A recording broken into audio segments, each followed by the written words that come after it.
Еще одна неделя позади. Сегодня 13 октября, и с вами я, Руслан Левиев, с очередной сводкой. Всем привет!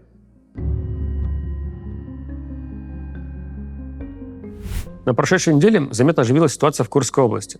Российские войска в очередной раз пошли в наступление на западный, левый фланг украинского плацдарма и освободили поселки Любимовка, Зеленый Шлях, Новоивановка и Леонидово.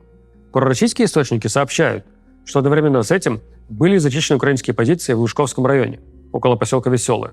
Однако визуальных подтверждений этому мы пока не встречали. Давайте взглянем на текущую линию фронта в, как это называют российские федеральные СМИ, образовавшейся ситуации. Во-первых, не спрашивайте меня, что это за дырка в районе села Кременное. Я не знаю. Да, это выглядит как полное окружение российских военных. Об этом еще где-то 1,5 месяца назад заявил украинский проект Deep State. Но больше об этом никто не говорил. И казалось бы, если на таком крохотном участке земли кого-то взяли в окружение, то за 1,5 месяца уж точно бы захватили бы окончательно. Так что ситуацию с Кременным просто игнорируем. Я считаю, что нет там никакого окружения. Во-вторых, что касается вклинения российских сил в глубину украинских позиций на направлении Любимовка-Ивановка, то тут обе стороны трактуют сложившуюся линию фронта в свою пользу. Пророссийские источники смотрят на это и говорят: «О, украинские военные в районе Ольговки могут быть окружены». Украинские источники же считают, что как раз-таки российские военные, вклинившиеся до самого Леонидова, могут попасть в окружение. Украинский военный Станислав Бунятов, ведущий популярный телеграм-канал, описал это как голову дракона, который может сомкнуть челюсти и поглотить российских военных. Дальнейшее продвижение российских сил будет зависеть от того, что успели понастроить ВСУ в Курской области с 6 августа. Сделали они противотанковые рвы, минные поля, траншеи с огневыми точками. В принципе, в последний месяц мы встречали статьи в западной прессе, где западные чиновники отмечали, что ВСУ строят укрепления на территории Курской области, а также союзники передавали Украине помощь, специализированную под строительство укреплений и оборону. Остальные направления фронта больших изменений за неделю не привнесли. Но давайте их тоже обсудим. На Угледарском направлении основные атаки происходили на западном участке фронта, а именно по направлению от поселка Причистовка в сторону Золотой Нивы. К концу недели, судя по публикующимся видеоматериалам, российским подразделениям удалось захватить поселок. На Кураховском направлении российские подразделения дошли до поселка Островское, частично взяв его под свой контроль. Скорее всего, на наступающей неделе мы увидим первые бои за город Курахово. А еще через 2-3 недели за поселок Кураховка, расположенный чуть северо-восточнее. Но для этого российской армии придется сначала дозахватить остатки Невельского кармана, включая села Желанное II и Зарянное. Многие исследователи ожидают скоро начала боев за город Мирноград на Покровском направлении. Там российская армия приблизилась к его южной части. До военного населения города составляло почти 50 тысяч человек. И это чуть меньше Бахмута, в котором на 2021 год проживало более 70 тысяч человек. Количество довоенного населения говорит нам о масштабе города, о размерах городской постройки и количестве капитальных сооружений. В этом смысле Мирноград – нелегкая цель. Наконец, последний участок фронта, который я хотел бы осветить, это Торецкое направление. Спикер оперативно-тактической группировки войск ВСУ «Луганск» Анастасия Бобовникова в эфире телемарафона заявила, что российские военные заняли восточную половину города и идут тяжелые бои буквально за каждый подъезд. Бурю негодования у российских солдат, находящихся на передовой, вызвали действия Роскомнадзора, который не в первый раз умудрился выстрелить себе в ногу. Они заблокировали платформу Discord, которую часто можно встретить в полевых штабах обеих воюющих сторон. Для тех, кто никогда не сталкивался с Discord'ом, я бы утрированно сказал, что это такой телеграм на стероидах. В нем, помимо, собственно, текстового общения между участниками, есть голосовые каналы. Это что-то вроде групповых звонков Телеграма или аудиокомнат Твиттера. Есть возможность вести видеотрансляцию или делиться экраном, совместно обсуждая с другими участниками происходящее. При этом у Discord хорошо развита интеграция с кучей других сервисов. Есть множество ботов, автоматизирующих различные процессы. Поэтому, хоть он изначально и развивался как платформа для геймеров, в итоге он получил широкое распространение и в профессиональных средах. Как я и сказал, его активно используют и в армии России, и в ВСУ, и также я видел немало репортажей из Пентагона, где на экранах тоже был виден интерфейс Discord. В контексте нынешней войны Discord чаще мелькает как платформа для сбора полевыми военными штабами видеопотоков с беспилотников и управления боем. И вот Роскомнадзор его заблокировал. Конечно, блокировка сделала только российских военных. И это не приведет к каким-то критическим последствиям для войны. Но большой геморрой точно создает. Представьте себе, что вы большим коллективом вели все свои рабочие дела в Telegram, и у вас значительное количество процессов было завязано на этот мессенджер. И вот внезапно Telegram по какой-то причине исчезает, становится недоступен. Да, конечно, вы можете перевести все в тот же WhatsApp, но вы, наверное, догадываетесь, сколько головняка вызовет весь этот процесс. Забавно, что, несмотря на вой из сообщества, откатывать это решение обратно пока не собираются. И вот даже генерал-депутат Гурлев заявил, что все это возмущение относительно Дискорда – это чей-то заказ или вброс, надуманная история. Говорит, что вот, мы запретили гаджеты на войне, и все стало даже лучше.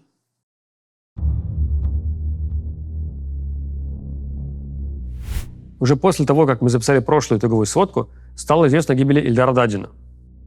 Дадин известен как первый фигурант уголовного дела о неоднократном нарушении правил проведения митингов. По его имени статья получила название «Дадинской». На войну Дадин ушел весной 23 года и стал сражаться в рядах ВСУ. Суть дела Дадина состояла в следующем.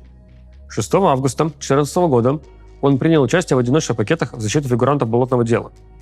23 августа и 13 сентября в антиправительственных одиночных пикетах. А 5 декабря того же года вместе с другими активистами он перекрыл Мясницкую улицу с плакатом «Вчера Киев, завтра Москва». По 3 из этих акций он получил административное наказание. И вот это послужило основанием для возбуждения уголовного дела по статье 212.1, появившейся в Уголовном кодексе за год до того. Приговор Дадину вынесли в декабре 2015 года. Он получил 3 года колонии. Затем срок сократили до 2,5 лет. Такой большой срок в середине десятых удивил даже лояльных власти людей. Ведь активисту не вменяли ничего, кроме задержаний на митингах и пикетах. По предварительной информации, Ильдар погиб на Харьковском направлении, где его накрыло артиллерией. Еще одна трагическая новость пришла под конец недели. В России погибла украинская журналистка Виктория Рощина. Она пропала еще 3 августа прошлого года, когда отправлялась на оккупированной Россией территории, чтобы снять очередной репортаж. Там она была похищена. По заявлению российских представителей, она скончалась во время этапирования из Таганрога, где она содержалась в следственном изоляторе, в Москву. При этом российские чиновники никак не объясняют причину ее смерти. СИЗО Таганрога известно своим особенно жестокими условиями содержания, из-за чего нахождение там часто сравнивают с пытками. Виктория работала с украинским изданием «Громадский». Я подчеркну, что согласно нормам международного гуманитарного права, на войне в плен можно брать только комбатантов, а пленение гражданских, независимо от их паспорта и профессии, является ничем иным, как похищением, то есть уголовным преступлением. Опять же, похищение гражданских лиц – это распространенная практика среди российских военных на оккупированных территориях. Есть огромное количество историй о похищениях и пытках как просто местных жителей, так и, например, местных чиновников, руководителей населенных пунктов. Множество таких историй заканчивается смертью похищенного. В последних нескольких сводках я рассказывал вам о множестве случаев с расстрелом украинских военнопленных. За прошедшее время появилось сообщение об еще одном таком случае в поселке Нью-Йорк. Но там история закончилась тем, что одного из российских военных, участвовавших в расстреле, взяли в плен украинские военные. Остальные погибли под минометным огнем. Бригада Азов Нацгвардии Украины опубликовала видео допроса этого российского военного, где он сказал, что когда они взяли в плен 3 украинских военных, командир российского подразделения по радиоэфиру передал им, что с пленными возиться некогда. Всех обнулить, то есть убить. Также он сказал, что он часто слышал аналогичные приказы в ходе радиопереговоров с командованием. Понятно, что доверять словам человека, находящимся в плену, нельзя. В таких условиях люди будут говорить то, что от них хотят услышать. Но его слова, во-первых, подтверждаются опубликованным видео расстрела, а во-вторых, собираемыми нами, командой CIT, фактами. А именно, массовостью случаев расстрелов военнопленных. Я убежден, что никакими эксцессами исполнителей это оправдать уже нельзя. Случаи разнесены по территории, подразделениям и времени. То есть мы знаем про такие расстрелы и на Угледарском направлении, и на Покровском, и на Курском. А значит, как минимум на определенном уровне командования действительно существуют такие приказы и попустительства со стороны вышестоящего командования. Помимо очевидных вещей, в плане того, что это военное преступление, что это потенциально может побудить украинских солдат совершать аналогичные действия в отношении российских военнопленных. Это вредит российским солдатам еще и другим образом. Когда практика расстрела военнопленных становится массовой, это побуждает солдат противоположной стороны перестать сдаваться в плен. Если вы окружены, и вы знаете, что вас все равно расстреляют, то зачем тогда сдаваться? Уж лучше вести бой до конца и забрать с собой еще несколько врагов. Если механизм пленения на войне работает исправно, то это уменьшает потери для обеих сторон. Если же вы убиваете военнопленных, то это в первую очередь приведет к дальнейшим потерям вашей же стороны. Потому что тогда бои будут идти, что называется, до последнего солдата, до последнего дыхания. И большее количество ваших же сослуживцев погибнет в результате этого. Основываясь на нашем десятилетнем опыте наблюдения за военными конфликтами по всему миру, я с полной уверенностью утверждаю, практика расстрела пленных также не работает в качестве устрашающей меры. Это миф. Также отмечим, что мы набираем все больше доказательств целенаправленного террора мирного населения Украины в городе Херсоне в виде сброса гранат из беспилотников. Опять же, террора не в виде эксцессов исполнителя, не в виде каких-то сбросов на непомеченные военными знаками машины, в которых в теории могут передвигаться солдаты, а в виде целенаправленных ударов именно по гражданским, с полным пониманием, что это мирные люди. Есть целые телеграм-каналы, где связанные с российскими военными люди публикуют видеозаписи сбросов гранат в Херсоне. На них мы видим гражданские машины, мирных местных жителей, на которых постоянно сбрасывают те самые гранаты. И все это сопровождается текстом, что в этом районе любой транспорт, любой человек будет считаться целью. И выдвигается требование по передаче российским военным координат украинских войск.